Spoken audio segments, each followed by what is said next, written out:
আসসালামু আলাইকুম। তোমাদের সবাইকে স্বাগতম আজকের আমাদের এই ক্লাসে পরিসংখ্যানের আজকে আমাদের এখানে সৃজনশীল করানো হবে। আমরা জানি যে পরিসংখ্যানে সৃজনশীল অংশে ২টি সৃজনশীল এবার তোমরা একটি বিভাগ থেকে উত্তর করতে পারবে। অতএব আমি যে সিরিজটা চালু করছি পরিসংখ্যানের, এখানে মোট ৪টা সৃজনশীল করানো হবে। ৪টা সৃজনশীল তোমরা যদি ভালো করে দেখো, তাহলে তোমরা বোর্ড পরীক্ষায় ২টি সৃজনশীল হুবহু লিখতে পারবে, কারো কোনো অসুবিধা হবে না। তো চলো শুরু করা যাক। প্রথমে আমরা ছোট্ট করে বলবো যে পরিসংখ্যান কোন জিনিসটা? কাকে দেখলে আমরা পরিসংখ্যান বলবো? আমাদের যদি একাধিক সংখ্যা থাকে এবং এগুলো একটা অর্থ প্রকাশ করে, ২টা পয়েন্ট যদি একসঙ্গে কাজ করে, তাহলে যেখানে কাজ করবে সেটাকে আমরা পরিসংখ্যান বলবো। কীরকম? ছোট্ট করে আমি একটু বলি, ছোট্ট করে বলি। যেমন আমি যদি বলি যে তোমাকে বললাম, তোমাদের ক্লাসে গিয়ে ৫ জনকে আমি জিজ্ঞাসা করলাম যে কার ওজন কত? একজন বলল ৪০ কেজি, আরেকজন বলল ৫০ কেজি, আরেকজন বলল ৬০ কেজি, আরেকজন বলল 42 কেজি, আরেকজন 44 কেজি। এই যে সংখ্যাগুলো লিখলাম, এই সবগুলোকে একত্রে আমরা একটা পরিসংখ্যান বলতে পারি। কেন বলতে পারি? কারণ এখানে কিন্তু একাধিক সংখ্যা আছে। একাধিক মানে একের অধিক সংখ্যা। ২টা, ৩টা, ৪টা, ৮টা, 10টা, 12টা, যে কোনো কিছু সংখ্যা হতে পারে। তার মানে এখানে আমার একাধিক সংখ্যা আছে এবং এগুলো একটা অর্থ প্রকাশ করছে। এগুলো কি বোঝাচ্ছে? এগুলো তোমাদের ওজন বোঝাচ্ছে, ওজন। অতএব আমরা বলতে পারি এই পুরা টার্মটা, পুরা সংখ্যাগুলোকে একত্রে আমরা বলতে পারি পরিসংখ্যান। কারণ এই ২টি পয়েন্ট একলগে এটার উপর কাজ করছে। এখন পরিসংখ্যান লিখতে গিয়ে যে সংখ্যাগুলা ব্যবহার হয়, প্রত্যেকটা সংখ্যাকে আমরা বলতে পারি ডাটা বা উপাত্ত। তো এই যে ডাটা বা উপাত্ত, এগুলো কি? পরিসংখ্যানে ব্যবহার হওয়া প্রত্যেকটা সংখ্যাকে আমরা উপাত্ত বা ডাটা বলতে পারি। আচ্ছা, এবার আমরা ছোট্ট করে আমরা বুঝি, একটু চেষ্টা করি যে ডাটা হলো ২ ধরনের। আমাদের এই পরিসংখ্যান চ্যাপ্টারে ২ ধরনের আমরা ডাটা দেখতে পাবো। একটা হলো গ্রুপ ডাটা, আরেকটা হলো আনগ্রুপ ডাটা। তো গ্রুপ ডাটা কি আর আনগ্রুপ ডাটা কি, এটা একটু আমি ছোট্ট করে ব্যাখ্যা করি এই পৃষ্ঠাতে। ধরো আমি তোমাদের ক্লাসে গেলাম, তোমাদের ক্লাসে অনেকগুলো স্টুডেন্ট আছে। তো স্টুডেন্টগুলাকে আমি যদি তোমাদের ওজন সম্পর্কে ধারণা নিতে চাই, আমি ক্লাসে সবাইকে ধরে ধরে জিজ্ঞেস করতে পারি, এই তোমার ওজন কত? একজন বলল ৪০ কেজি। তোমার কত? ও বলল ৩০ কেজি। তোমার কত? ও বলল ৫০ কেজি। তোমার ওজন কত? ও বলল ২০, মনে করো 30 কেজি। এভাবে চলতেই থাকলো। এভাবে মনে করো আমি ৫০ জনকে জিজ্ঞাসা করলাম। তাহলে এটা কিন্তু আমার একটা পরিসংখ্যান। কারণ কি? কারণ এখানে একাধিক সংখ্যা আছে, এগুলো একটা অর্থ প্রকাশ করছে। অতএব এটাকে আমরা বলতে পারি পরিসংখ্যান। আমি এভাবে না করে আমি এভাবে বলতে পারতাম, যে গ্রুপ করে চিন্তা করতে পারতাম। আমি বলতে পারতাম যে ৩০ থেকে ৩৪ কেজির মধ্যে কতজন আছো হাত তোলো। মনে করো ১০ জন হাত তুললো। ১০ জন বললো যে আমরা ৩০ থেকে ৩৪ কেজির মধ্যেই আছি। তারপর আমি বললাম ৩৫ থেকে ৩৯ কেজি এর মধ্যে কে কে আছো হাত তোলো। মনে করো আরও ১৫ জন হাত তুললো। এভাবেও কিন্তু আমরা বলতে পারি।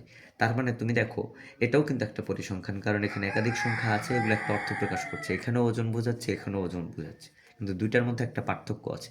এই পরিসংখ্যানে আমি ডাটাগুলা এমনিতে পর পর লিখতেই ছিলাম হুদায় আর কি। অর্থাৎ এগুলোকে আমরা বলবো আনগ্রুপ ডাটা। এগুলোকে আমরা কি বলবো? আনগ্রুপ, মানে যেগুলো গ্রুপের মধ্যে নাই, আনগ্রুপ ডাটা। ওকে। আর যেগুলো গ্রুপের মধ্যে থাকবে এগুলোকে আমরা বলবো গ্রুপ ডাটা। ওকে, গ্রুপ ডাটা।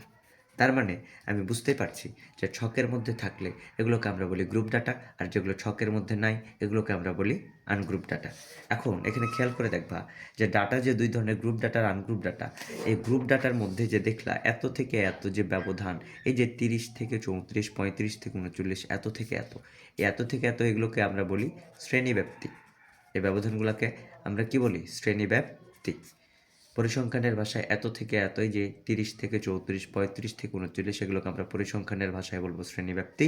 আর এত থেকে এতর মধ্যে যত জন আছে, যেমন আমি বললাম ৩০ থেকে ৩৪ কেজির মধ্যে কতজন আছে, তখন তোমরা ১০ জন হাত তুলেছিলা। এই যে ১০ জন, এটাকে আমরা পরিসংখ্যানের ভাষায় বলবো গণসংখ্যা। তার মানে গণসংখ্যা হলো শ্রেণীব্যাপ্তির ভিতরে এত থেকে এতর মধ্যে যত জন থাকে তার সংখ্যাকে বলা হয় গণসংখ্যা। আর এত থেকে এতকে আমরা বলবো শ্রেণীব্যাপ্তি। এই কথাটা এখানে লিখে দেওয়া আছে যে এত থেকে এত যে গ্যাপগুলো দেখতে পাবা, এগুলোকে আমরা পরিসংখ্যানের ভাষায় বলবো শ্রেণীব্যাপ্তি। আর গ্যাপের মধ্যে যতজন থাকে তাদেরকে আমরা পরিসংখ্যানের ভাষায় বলবো গণসংখ্যা। এখন আমরা দেখলাম ডাটা হলো দুই ধরনের, একটা হলো গ্রুপ ডাটা, এই যে এরকম ছকে থাকবে, আরেকটা হলো আনগ্রুপ ডাটা, এরকম হুদাই থাকবে। গ্রুপ ডাটা আর আনগ্রুপ ডাটা, এই দুই ধরনের ছকের উপরে আমাদের বেশ কিছু প্রবলেম আছে। কি কি প্রবলেম আছে তোমাকে আমি বলি একটু ছোট্ট করে। এই যে গ্রুপ ডাটা, মনে করো 10 থেকে 14-র মধ্যে কয়জন আছে? 6 জন। এত থেকে এতর মধ্যে কয়জন? 8 জন। এই যে এটা হলো গ্রুপ ডাটা এবং এটা কি ডাটা বলো তো? Ungroup data. আমাদের এই চ্যাপ্টারে মোট কী কী পড়াশোনা করতে হবে? গ্রুপ ডাটাতে আমাদের পড়তে হবে গড়, মধ্যক, প্রচুরক। এগুলো তোমার সৃজনশীলের ক্ষয়ে আসবে। গড়, মধ্যক, প্রচুরকের যে কোনো একটা আসবে, এবং আয়তলেখ, গণসংখ্যা বহুভুজ, অজীব রেখা এবং আয়তলেখ হতে গণসংখ্যা বহুভুজ, এই 4টা চিত্র, 1টা 2টা 3টা 4টা, এই 4টা যে কোনো একটা তোমার গয়ের মধ্যে আসবে। তার মানে সৃজনশীলের কয়ে কী কী আসবে আমি সংক্ষিপ্ত প্রশ্নে ইতিমধ্যে পড়িয়ে ফেলেছি, তোমরা চাইলে দেখে ফেলতে পারো। এবং খ এবং গয়ের মধ্যে কী কী আসবে সেগুলো আমি ছোট্ট করে বলি। গয়ের মধ্যে এই গড়, মধ্যক, প্রচুরক 3টা সূত্রের যে কোনো একটা অঙ্ক ক্ষয়ের মধ্যে আসবে, এবং গয়ের মধ্যে আয়তলে, গণসংখ্যা বহুভুজ, অজীব রেখা, এগুলোর যে কোনো একটা আসবে। তো গ্রুপ ডাটা, আনগ্রুপ ডাটা এবং আনগ্রুপ ডাটার ক্ষেত্রে একই প্রবলেম। এগুলো আমরা দেখব গ্রুপ ডাটার ক্ষেত্রে কীভাবে উত্তরগুলো করব, আনগ্রুপ ডাটার ক্ষেত্রে কীভাবে করব, প্রবলেমগুলো আমরা সলভ করার চেষ্টা করব। ছোট্ট করে আমি একটু বলি, ছোট্ট করে বলি যে আমরা শুরু করছি সহজ পদ্ধতিতে গড়, বা সংক্ষিপ্ত পদ্ধতিতে গড়, বা ধাপবিচ্যুতির সাহায্যে গড়। 3টা নামই একই নাম। যদি তোমাকে বলে তাহলে গড়ের প্রবলেমটা আমরা সলভ করব 2 ধাপে। প্রথমে আমরা তৈরি করব ছক তৈরি, এরপরে সূত্র প্রয়োগ। ছক তৈরির মধ্যে কি কি থাকবে আমি বলি। ছক তৈরির মধ্যে মোট গড়, তোমাকে যদি বলে সহজ পদ্ধতিতে গড়, সংক্ষিপ্ত পদ্ধতিতে গড়, ধাপবিচ্যুতির সাহায্যে গড়, এই গড়ের ছক তৈরিতে মোট 5টি উপাদান থাকবে। 5টি উপাদান কি কি? ভালো করে তোমাকে এগুলো মুখস্থ করে ফেলতে হবে। 1 নম্বর, তোমার আঙ্গুল দিয়ে দিয়ে তুমি মুখস্থ করতে পারো, শ্রেণীব্যাপ্তি, শ্রেণী মধ্যমান, গণসংখ্যা, ধাপবিচ্যুতি, FIUI, এভাবে একটু মুখস্থ করে ফেলবা। এবং ছোট্ট করে এখানে আমি হিন্টস দিয়ে রেখেছি যে শ্রেণীব্যাপ্তি থেকে বের হবে H এর মান, শ্রেণী মধ্যমান থেকে বের হবে A এর মান, গণসংখ্যা থেকে N এর মান, ধাপবিচ্যুতি থেকে কোনো মান বের হবে না, এবং FIUI থেকে বের হবে সামেশান FIUI এর মান। মোট 4টা মান গড়ের ছক থেকে বের হবে, 1টা 2টা 3টা 4টা। এগুলো আমরা একটু পরেই ডিটেলস পড়ব। ছোট্ট করে আমরা একটু চোখ বুলিয়ে নিচ্ছে যে কি কি আছে। এবং সূত্র প্রয়োগ, গড় x বার সমান a plus summation FIUI by n into H. তোমরা এই পৃষ্ঠাটা গড়ের জন্য মুখস্থ করার কোনো বিকল্প নেই, মুখস্থ করে ফেলবা যে গড়ের প্রবলেমটা আমরা 2 ধাপে সলভ করব। ছক তৈরি প্রথমে, তারপরে সূত্র প্রয়োগ। প্রথমে ছক তৈরি, তারপরে সূত্র প্রয়োগ। এরপরে আমরা চলে যাই গড়ের এই তথ্যগুলো একটু ছকের মধ্যে যে 5টা উপাদান এবং সূত্রটা যে মুখস্থ করতে হবে, এটা তোমাকে নিজ দায়িত্বে মুখস্থ করে ফেলতে হবে। এরপরে আমরা একটু ছোট্ট করে মধ্যকের একটু দেখে ফেলি যে মধ্যকে কী কী। মধ্যকেও আমরা 2 ধাপে প্রবলেমটা সলভ করব। প্রথমে মধ্যকের ছক তৈরি করব এবং পরবর্তী ধাপে মধ্যকের সূত্র প্রয়োগ করব। ছক তৈরির মধ্যে তার উপাদান থাকবে 3টি, তোমাকে 3টি নাম মুখস্থ করতে হবে। মধ্যক মানে হলো শ্রেণীব্যাপ্তি, গণসংখ্যা, ক্রমযোজিত গণসংখ্যা, এই 3টি উপাদান। এবং সূত্রের মধ্যে মধ্যক ইকুয়াল টু আমরা লিখব L plus n/2 minus FC into H/FM। এখানে L হলো ছোট মান। কার ছোট মান? এগুলো আমরা নিজেদের ভাষাতে লিখেছি, এগুলো বইয়ের ভাষায় এগুলোর বিবৃতি কী এগুলো আমরা সংক্ষিপ্ত প্রশ্নে পড়ানো হয়েছে, তোমরা দেখে নিতে পারো। L হলো ছোট মান, n/2 হলো বাড়ির নম্বর। বাড়ির নম্বর জিনিসটা কি একটু পরে বুঝবো, তোমরা ঝটপট আমার নিজের মতো ভাষাতে এটা তোমরা খাতায় তুলে ফেলতে পারো। FC হলো আগেরটা, FM হলো ভেতরেরটা বা পাশেরটা। যাই হোক, দেখে আমরা এটা দেখব FC আর FM, দেখবো আগেরটার ভিতরেরটা কি। H হলো শ্রেণী ব্যবধান। একটু ছোট্ট করে একটু তোমাদের ঘুরাই নিলাম মধ্যক থেকে। এরপরে আমরা প্রচুরক পড়ব। প্রচুরকের জন্য তোমরা মনে রাখবা, প্রচুরকের জন্য তোমার ছক লাগবে। তো ছক যদি প্রশ্নে দেওয়া থাকে, প্রচুরকের জন্য উপাদান লাগবে মাত্র 2টা, শ্রেণীব্যাপ্তি আর গণসংখ্যা। তো শ্রেণীব্যাপ্তি আর গণসংখ্যা যদি উদ্দীপকে দেওয়াই থাকে তাহলে তো কোনো প্রবলেমই নেই, আর না দেওয়া থাকলে এগুলো তোমাকে বানিয়ে নিতে হবে। তো প্রচুরকের উপাদান 2টি, শ্রেণীব্যাপ্তি আর গণসংখ্যা। তারপরে আমরা কি করব? সূত্র প্রয়োগ। প্রচুরক সমান L plus F1 by F1 plus F2 into H। প্রচুরকের যে সূত্রটা, এটি মুখস্থ করার কোনো বিকল্প নেই, তুমি মুখস্থ করে ফেলবা। এটা কিভাবে আমরা প্রশ্নের মধ্যে অ্যাপ্লাই করব সেটা আমি দেখাবো। L হলো ছোট মান, F1 হলো সর্বোচ্চ বিয়োগ আগেরটা, F2 হলো সর্বোচ্চ বিয়োগ পরেরটা। এখন অনেকে ঝামেলায় পড়ে 1 আগে না 2 আগে। আগেরটা না পরেরটা, F1 মানে আগেরটা নাকি পরেরটা, 1 আগে না 2 আগে। তুমি মনে করবা সবসময় F1 আগে, তাই 1 মানে হলো আগেরটা বিয়োগ, F2 মানে হলো পরেরটা বিয়োগ। এই হলো শ্রেণী ব্যবধান। এগুলো আমাদের নিজেদের ভাষায় আমরা এগুলো লিখেছি অঙ্কটা আমাদের বোঝার জন্য। এগুলা ডিটেলস বর্ণনা, এগুলো আমরা সংক্ষিপ্ত প্রশ্নে পড়িয়েছি, প্রচুরক থেকে ঘুরাই না। এরপরে আমরা চলে যাব, এরপরে আমরা ছোট্ট করে একটু দেখি যে আমাদের যে চিত্রগুলো আছে, চিত্রগুলো কি কি। একটা একটা আছে আমাদের আয়তলেখ। আয়তলেখ দেখতে সবসময় মনে রাখবা, তোমাকে যদি আয়তলেখ অঙ্কন করতে বলে তার মানে তুমি ধরেই নিবা যে আয়তলেখ দেখতে হবে কার মতো, ঠিক শহীদ মিনারের মতো, ঠিক শহীদ মিনারের মতো। এবং এগুলো প্রত্যেকটা চিত্রেই তোমার প্রত্যেকটা চিত্রের তোমার আয়তলেখ বলো, গণসংখ্যা বহুভুজ বলো, অজীব রেখা বলো, প্রতিটা চিত্রেই তোমার মোট ছকে 3টে উপাদান থাকবে। কয়টা উপাদান থাকবে? 3টি উপাদান। তার মধ্যে তুমি দেখো আয়তলেখ দেখতে আমি বললাম শহীদ মিনারের মতো। শহীদ মিনার এর এক্স অক্ষে কি বসে? এক্স অক্ষ মানে গোড়াতে। একটু মনে রাখবা শহীদ মিনারের আমাদের মতো করে একটু মুখস্থ করো যে শহীদ মিনারের গোড়ায় বসে অবিচ্ছিন্ন শ্রেণীসীমা, আর উপরের দিকে চলে গণসংখ্যা। অবিচ্ছিন্ন শ্রেণীসীমা, গণসংখ্যা। এবং গণসংখ্যা বহুভুজ দেখতে পাহাড়ের মতো। পাহাড়ের গোড়ায় বসে কে? শ্রেণী মধ্যমান, আর উপরে চলে গণসংখ্যা। আমরা কে এই এই বরাবর যে দাগটা আনুভূমিক বরাবর যে এটাকে আমরা বলি এক্স অক্ষ, আর খাড়া উপরের দিককে আমরা বলি কি বলতো? ওয়াই অক্ষ। তাহলে একটু মনে রাখতে হবে আয়তলেখের এক্স অক্ষে কে বসে? অবিচ্ছিন্ন শ্রেণীসীমা। ওয়াই অক্ষে কি মানে খাড়া উপরের দিকে উঠবে কি হিসাবে? গণসংখ্যা হিসাবে। তারপরে গণসংখ্যা বহুভুজ পাহাড় এক্স অক্ষে কে? শ্রেণী মধ্যমান। তারপরে উপরের দিকে উঠবে কি হিসাবে? গণসংখ্যা হিসাবে। এবং অজীব রেখাতে এক্স অক্ষে কি বসবে? শ্রেণীর উচ্চ সীমা। এবং অয় অক্ষে কী হবে? ক্রমযোজিত গণসংখ্যা। তাহলে একটু মনে রাখবা এক্স অক্ষগুলো একটু মনে করো যে আয়তলেখের এক্স অক্ষের শ্রেণী অবিচ্ছিন্ন শ্রেণীসীমা, গণসংখ্যা বহুভুজের শ্রেণী মধ্যমান, আর অজীব রেখাতে হলো শ্রেণীর উচ্চ সীমা। এবং ওয়াই অক্ষে মানে খাড়া বরাবর কি কি হবে? আয়তলেখে হবে গণসংখ্যা, গণসংখ্যা বহুভুজ গণসংখ্যা, অজীব রেখাতে হবে ক্রমযোজিত গণসংখ্যা। একটু চিত্রের ছোট্ট একটু হিন্টস দিলাম, এগুলো আমরা সৃজনশীলের মধ্যে ডিটেলস বর্ণনাতে আমরা এগুলো সলভ করব। চলো শুরু করা যাক। আমরা প্রথমে যে সৃজনশীলটা সলভ করব সেটা হলো আমাদের এই সিকিউ ওয়ানটা। এই সিকিউ ওয়ানটা আমরা প্রথমে সুন্দর করে সলভ করে ফেলবো। আশা করা যায় তোমরা আমার সঙ্গেই থাকবে। তো সিকিউ ওয়ানে এখানে লিখে দেওয়া আছে যে কোনো বিদ্যালয়ের বার্ষিক পরীক্ষায় নবম শ্রেণীর 50 জন শিক্ষার্থীর গণিতে প্রাপ্ত নম্বর এগুলো দেওয়া আছে। প্রথমে বলেছে যে প্রদত্ত তথ্যটির ধরন কীরূপ এবং কোনো নিবেশনে একটি শ্রেণীর গণসংখ্যা কী নির্দেশ করে, এটা তোমাকে বলছে। তো চলো প্রদত্ত তথ্যটির ধরন কীরূপ আমরা একটু দেখি। তো আমরা এখানে দেখতেই পাচ্ছি যে লিখে উত্তর দেওয়া আছে যে প্রদত্ত তথ্যটি একটি হলো বিচ্ছিন্ন এবং অবিন্যস্ত উপাত্ত। বিচ্ছিন্ন কি আমি ছোট্ট করে বলি।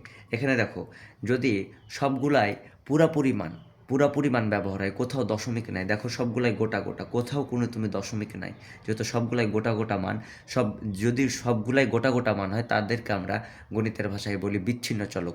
আর যদি দশমিক থাকে তাহলে তাদেরকে আমরা বলবো অবিচ্ছিন্ন চলক। যেহেতু এই পরিসংখ্যান আমি দেখতে পাচ্ছি উপাত্তগুলো সবগুলাই গোটা গোটা, কোথাও দশমিক মান নেই, যেহেতু সবগুলাই গোটা গোটা, তাদেরকে বলবো, এই কারণে এগুলোকে বলবো বিচ্ছিন্ন চলক। অতএব প্রদত্ত তথ্যটির ধরন কীরূপ হবে? প্রদত্ত তথ্যটি একটি কী হবে বলতো? বিচ্ছিন্ন চলক। এবং কি উপাত্ত বলতো? বিচ্ছিন্ন এবং অবিন্যস্ত উপাত্ত। অবিন্যস্ত মানে এগুলো এলোমেলো হয়ে আছে, আসলে এগুলো এলোমেলো হয়ে আছে, সাজানো নাই। তারপরে কি বলেছে দেখি যে কোনো নিবেশনে একটি শ্রেণীর গণসংখ্যা কি নির্দেশ করে? কোনো নিবেশনে একটি শ্রেণীর গণসংখ্যা দ্বারা ওই শ্রেণীতে যতগুলো উপাত্তের মান অন্তর্ভুক্ত তার সংখ্যা নির্দেশ করে। কথাটা আসলেই সত্য। আমি যদি বলি যে তোমাদেরকে আমি বললাম যে 30 থেকে 40 কেজির মধ্যে কয়জন আছে হাত তোলো, তোমরা 10 জন হাত তুললা। তার মানে এই যে 30 থেকে 40 একটা শ্রেণী, এই শ্রেণীর মধ্যে কয়জন উপাত্ত আছে? 10টি উপাত্ত, 10 জন আছে। তাহলে তার গণসংখ্যা কত বলো তো? 10। তার মানে কোনো নিবেশন একটি শ্রেণীর গণসংখ্যা দ্বারা ওই শ্রেণীতে যতগুলো উপাত্তের মান অন্তর্ভুক্ত তার সংখ্যা নির্দেশ করে। একটু ছোট্ট করে পড়ে নিবা এটা। ওকে, আশা করা যায় তোমরা এটা পারবা। তাহলে ধরন কীরূপ? এটা ধরন হলো বিচ্ছিন্ন, এটা ধরন হলো বিচ্ছিন্ন এবং অবিন্যস্ত। বিচ্ছিন্ন কেন? কারণ সবগুলা গোটা গোটা থাকলে এদেরকে আমরা বলবো বিচ্ছিন্ন। আর অবিন্যস্ত কেন? কারণ এগুলো এলোমেলো আছে, এই কারণে এদের বলবো অবিচ্ছিন্ন, অবিন্যস্ত। এরপর আমরা খ নম্বরে চলে যাই। খ নম্বরে বলেছে উপযুক্ত শ্রেণীব্যাপ্তি নিয়ে সারণী তৈরি করে সংক্ষিপ্ত পদ্ধতিতে গড় নির্ণয় করো। আচ্ছা, তোমাকে গড় নির্ণয় করতে বলেছে। আমরা ছোট্ট করে মনে করি যে গড়ের গড়ের আহ, গড়ের উপাদান কয়টি? ছক। ছোট্ট করে তোমাদের মনে থাকার কথা যে আমরা গড়ে উপাদান মোট কয়টি বলো তো? আমরা ছোট্ট করে পড়িয়েছিলাম যে আমাদের গড়ে মোট উপাদান কয়টি বলো তো? ছকে হলো 5টি, এবং তারপরে আমরা কি করি? সূত্র প্রয়োগ করি। তো এখানে দেখো, এখানে কিন্তু ছক না, এটা হলো আনগ্রুপ ডাটা। আনগ্রুপ ডাটা থেকে তুমি যদি গড়, মধ্যক, প্রচুরক অথবা কোনো তুমি চিত্র আঁকতে চাও, তোমাকে আগে এই আনগ্রুপ ডাটাকে গ্রুপ বানাইতে হবে, মানে ছক করতে হবে। তোমাকে নিজ দায়িত্বে ছক করতে হবে। তো ছক করার জন্য তোমাকে 2টা লাইন অতিরিক্ত করতে হবে। 2টা লাইন কি কি? একটা হলো পরিসর, আরেকটা হলো শ্রেণী সংখ্যা। এই 2 লাইন, পরিসর এবং শ্রেণী সংখ্যা। তো প্রথমে আমরা প্রথম লাইনটা লিখে ফেললাম। আমরা জানি পরিসর সমান, পরিসরের লাইনটা লিখে ফেলবা যে সর্বোচ্চ মান বিয়োগ সর্বনিম্ন মান যোগ 1। সর্বোচ্চ মান কত এখানে দেখতে পাবা। এখানে তুমি খুঁজে দেখলে দেখবা সর্বোচ্চ মান হলো 98, এর চাইতে আর বড় মান নাই। তাহলে সর্বোচ্চ মান 98 বিয়োগ সর্বনিম্ন মান, তুমি সর্বনিম্ন মান খুঁজবা সবচেয়ে ছোট মান কোনটা? সবচেয়ে ছোট মান হলো 32 যোগ 1। তাহলে 98 থেকে 32 বাদ দিলে 66 যোগ 1, তাহলে আমার পরিসরের মান আসছে মোট 67, 67। প্রথম ধাপ হলো, প্রথম লাইন হলো। তার মানে যদি তোমাকে এরকম আনগ্রুপ ডাটা থেকে কোনো গড়, মধ্যক, প্রচুরক করতে বলে ক্ষয়ে, তাহলে তোমার প্রথম কাজ হবে ওই অতিরিক্ত 2 লাইন করা। এক লাইন হলো পরিসর, পরিসরের লাইন মুখস্থ রাখবা, সর্বোচ্চ মান বিয়োগ সর্বনিম্ন মান যোগ 1, খুঁজবা সর্বোচ্চ মান কত, সর্বনিম্ন কত, বিয়োগ দিবা, যোগ দিবা, তারপরে আমার পরিসরের উত্তর বের করবা। এরপরে আমাদের 2 নম্বর লাইনটাও করতে হবে। 2 নম্বর লাইনটা কি? যে শ্রেণী সংখ্যা সমান পরিসর ভাগ শ্রেণীব্যাপ্তি। পরিসর ভাগ শ্রেণীব্যাপ্তি। পরিসরের মান কত? একটু আগে বের করলাম, পরিসরের মান হলো 67, একটু আগে বের করলাম, একটু চেক করো। এবং শ্রেণীব্যাপ্তির মান কত? এখানে আমাকে বলেছে উপযুক্ত শ্রেণীব্যাপ্তি। উপযুক্ত শ্রেণীব্যাপ্তি মানে হলো তোমার সুবিধা মতো তুমি নিয়ে নিতে পারো। তুমি 5 ধরলে 5, 10 ধরলে 10, 6 ধরলে 6, 7 ধরলে 7, এটা তোমার খুশি। তবে আমি বলবো পরিসরের মান যদি 40 বা তার অধিক হয় এবং শ্রেণীব্যাপ্তির কথা যদি উপযুক্ত বলে, অর্থাৎ তোমার উপর ছেড়ে দেয়, তাহলে তুমি সবসময় 10 ধরবা। আবার বলছি, পরিসরের মান যদি 40 বা তার বেশি হয় এবং ব্যাপারটা যদি তোমার উপর প্রশ্নকর্তা ছেড়ে দেয়, যেমন এখানে বলে দিয়েছে উপযুক্ত শ্রেণীব্যাপ্তি, মানে ব্যাপারটা তোমার উপর, তুমি যত ধরবা তত ধরেই তুমি করতে পারো। তাহলে 40-এর উপর পরিসর যদি 40-এর উপর হয়, সেক্ষেত্রে শ্রেণীব্যাপ্তি তুমি ধরে নিবা 10। তাহলে আমি শ্রেণীব্যাপ্তি উপযুক্ত ধরে ফেলেছি কত? 10। তাহলে 67-কে 10 বাদ দিলে, 10 ভাগ দিলে কত হয়? 6.7। এখন তুমি দেখো, মানে 6 ঘর তো আমার লাগবে, আর দশমিকের জন্য তো আমার 1 ঘর লাগবে। তার মানে 6.7 মানে কি? 6 ঘর তো আমার লাগবে, আর দশমিকের জন্য আমার 1 ঘর লাগবে। তাহলে এই ঢেউ দিয়ে, ঢেউয়ের মধ্যে ইকুইভ্যালেন্ট চিহ্ন দিয়ে বলবো সমতুল্য। এটা কার সমতুল্য? 7 ধরে ফেলবো। ঠিক আছে, ওকে। তাহলে 6.7 আসলে এটাকে আমরা 7 ধরে ফেললাম। এখানে যদি আমার 10.1 আসতো, তাহলে এটাকে আমরা 11 ধরে ফেলতাম। এখানে যদি আমার 8.2 আসতো, ধরো তোমার এটা ভাগ দিয়ে আসলে 8.2, তাহলে এটাকে আমরা কি ধরে ফেলতাম? 9 ধরে ফেলতাম, কারণ 8 ঘর তো আমার লাগবেই, আর দশমিকের জন্য লাগবে 1 ঘর। আশা করা যায় তোমরা এটা বুঝতে পেরেছো। অর্থাৎ তাহলে যদি তোমাকে গড়, মধ্যক, প্রচুরক এরকম আনগ্রুপ ডাটা থেকে করতে বলে, আনগ্রুপ ডাটা থেকে করতে বললে তোমাকে 2 লাইন করাই লাগবে। 2 লাইন কি কি? একটা হলো পরিসর, একটা হলো পরিসর এবং আরেকটা হলো শ্রেণী সংখ্যা। পরিসর ভাগ শ্রেণীব্যাপ্তি, এই 2টা লাইন আমাকে অতিরিক্ত করাই লাগবে। করার পরে আমরা আগের নিয়মে শুরু করব। এখন শুরু করব আমরা গড়। আচ্ছা বলো তো, এখানে 7টা, তার মানে আমার ছকে 7 ঘর হবে, আর নাম লিখতে লাগবে 1 ঘর। তাহলে আমি মোট দিলাম 8 ঘর। দেখো লম্বা লম্বা 8 ঘর দিয়েছি, 1 2 3 4 5 6 7 8, লম্বা লম্বা আমরা 8 ঘর দিয়েছি। এবার তোমরা মনে করো যে গড়ে গড়ে ছক তৈরিতে উপাদান কয়টি? আমরা আগে থেকেই জানি গড়ে ছক তৈরিতে মেইনলি উপাদান হলো 5টি: শ্রেণীব্যাপ্তি, শ্রেণীমধ্যমান, গণসংখ্যা, ধাপবিচ্যুতি, FIUI। কিন্তু কিন্তু যদি তোমাকে ছকটা নিজে বানাইতে হয়, সেক্ষেত্রে আরও অতিরিক্ত আরেকটা খাড়া দেবো। তাহলে খাড়া মোট আমার আগের 5টা, অতিরিক্ত একটা ট্যালি দেবো, কারণ এই ট্যালির মাধ্যমে আমি ছকটা তৈরি করব। কারণ এই ছক আমার প্রশ্নে তৈরি করা নাই, দেখো প্রশ্নে তৈরি করে দেয়নি। এই ছকটা আমাকে নিজেই যেহেতু বানাতে হবে, এই ছক যদি আমাকে নিজেই বানাতে হয়, ওই ক্ষেত্রে ট্যালি নামক একটা কি শব্দ চলে আসবে। ওকে, এক্ষেত্রে তাহলে আগে শ্রেণীব্যাপ্তি, শ্রেণী মধ্যমান, তারপরে ট্যালি কোথায় দিব? গণসংখ্যার আগে আমরা দিব ট্যালি। তো শ্রেণীব্যাপ্তি, শ্রেণী মধ্যমান, গণসংখ্যার আগে ট্যালি, তারপরে গণসংখ্যা, ধাপবিচ্যুতি, FIUI। মোট আমরা নর্মালি গড়ে লাগে মোট 5টা খাড়া, 1 2 3 4 5 আর এটা যেহেতু আমাকে নিজে বানাইতে হবে তাই গণসংখ্যার আগে দিব একটা কি বলতো ট্যালি। এগুলো কিভাবে বানালাম আমি ছোট্ট করে একটু বলি। আমরা প্রথমে শুরু করব শ্রেণীব্যাপ্তি দিয়ে। শ্রেণীব্যাপ্তি কত থেকে শুরু করব? শ্রেণীব্যাপ্তি তুমি পরিসরের দিকে তাকাবা। পরিসর সর্বোচ্চ মান সর্বনিম্ন মান কত? দেখো তো পরিসরে সর্বনিম্ন মান কত ছিল বলো তো? 32 ছিল। তার মানে শ্রেণীব্যাপ্তির আমার স্টার্টিং হবে 32 থেকে। কিন্তু খেয়াল করে দেখো আমি শুরু করেছি 30 থেকে। কেন করেছি? কারণ একটা রাউন্ড ফিগার দিতে, একটু সুন্দর একটা ফিগার দিতে আমরা কি করেছি? একটু কমায় নিয়ে 32 থেকে না শুরু করে 30 থেকে শুরু করে দিয়েছি। অর্থাৎ একটা কথা মনে রাখবা, শ্রেণীব্যাপ্তি ধরো সর্বনিম্ন তোমার 42, এই যে 1 2 এর যদি গ্যাপ থাকে এটাকে তোমরা রাউন্ড ফিগার করতেই পারো, রাউন্ড ফিগার করে নিতে পারো, প্রবলেম নাই। যেমন এখানে এখানে সর্বনিম্ন মান কত বলো তো? সর্বনিম্ন মান কত? 32।